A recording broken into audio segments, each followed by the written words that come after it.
You, John Fitzgerald Kennedy, do solemnly swear I, John Fitzgerald Kennedy, do solemnly swear that you will faithfully execute the office of President of the United States that I will faithfully execute the office of President of the United States and will, to the best of your ability, and will, to the best of my ability, preserve, protect, and defend the Constitution of the United States. preserve, protect, and defend the Constitution of the United States. So help you God.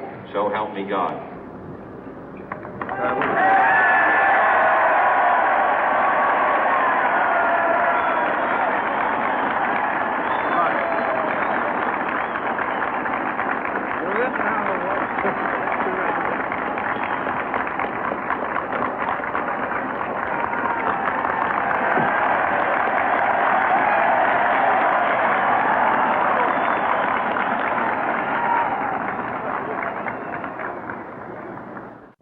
Vice President Johnson, Mr. Speaker, Mr. Chief Justice, President Eisenhower, Vice President Nixon, President Truman, Reverend clergy, fellow citizens.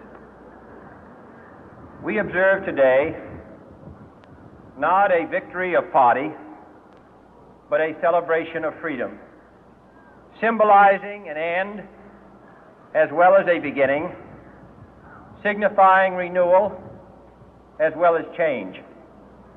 For I have sworn before you and Almighty God the same solemn oath our forebears prescribed nearly a century and 3/4 ago. The world is very different now, for man holds in his mortal hands the power to abolish all forms of human poverty and all forms of human life. And yet the same revolutionary beliefs for which our forebears fought are still at issue around the globe.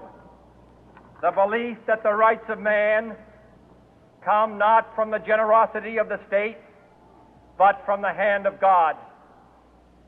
We dare not forget today that we are the heirs of that first revolution.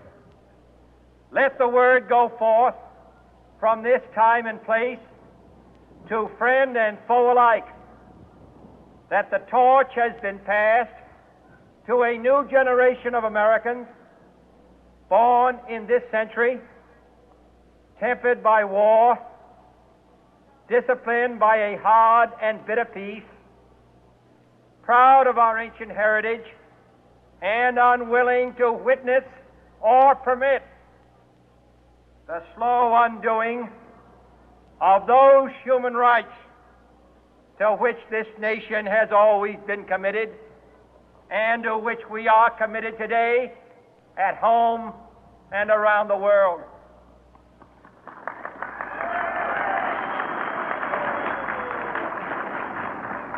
Let every nation know, whether it wishes us well or ill, that we shall pay any price, bear any burden, meet any hardship, support any friend, oppose any foe to assure the survival and the success of liberty.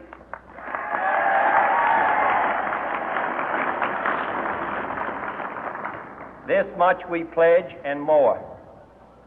To those old allies whose cultural and spiritual origins we share, we pledge the loyalty of faithful friends.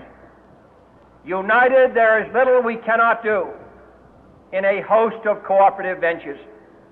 Divided, there is little we can do, for we dare not meet a powerful challenge at odds and split asunder. To those new states whom we welcome to the ranks of the free, we pledge our word that one form of colonial control shall not have passed away merely to be replaced by a far more iron tyranny. We shall not always expect to find them supporting our view, but we shall always hope to find them strongly supporting their own freedom, and to remember that in the past, those who foolishly sought power by riding the back of the tiger ended up inside.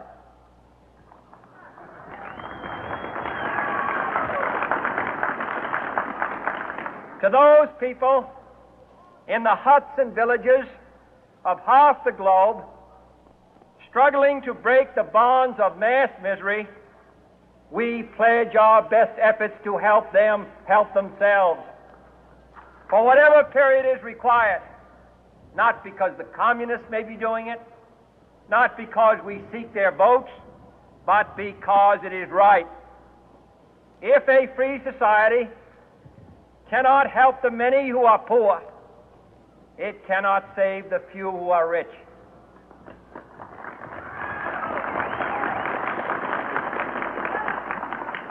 To our sister republics south of our border, we offer a special pledge to convert our good words into good deeds, in a new alliance for progress, to assist free men and free governments in casting off the chains of poverty. But this peaceful revolution of hope cannot become the prey of hostile powers. Let all our neighbors know that we shall join with them to oppose aggression or subversion anywhere in the Americas. And let every other power know that this hemisphere intends to remain the master of its own house.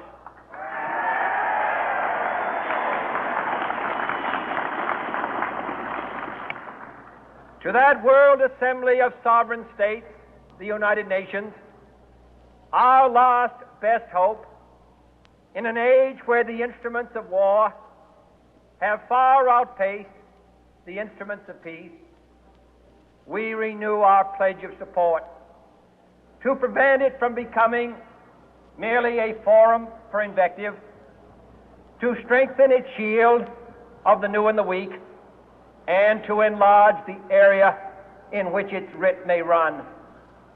Finally, to those nations who would make themselves our adversary, we offer not a pledge, but a request that both sides begin anew the quest for peace.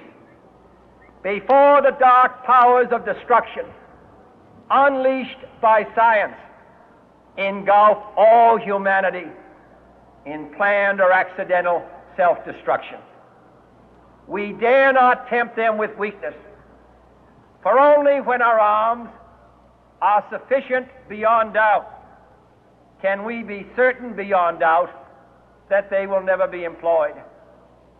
But neither can two great and powerful groups of nations take comfort from our present course, both sides overburdened by the cost of modern weapons, both rightly alarmed by the steady spread of the deadly atom, yet both racing to alter that uncertain balance of terror that stays the hand of mankind's final war. So let us begin anew, remembering on both sides that civility is not a sign of weakness, and sincerity is always subject to proof. Let us never negotiate out of fear, but let us never fear to negotiate.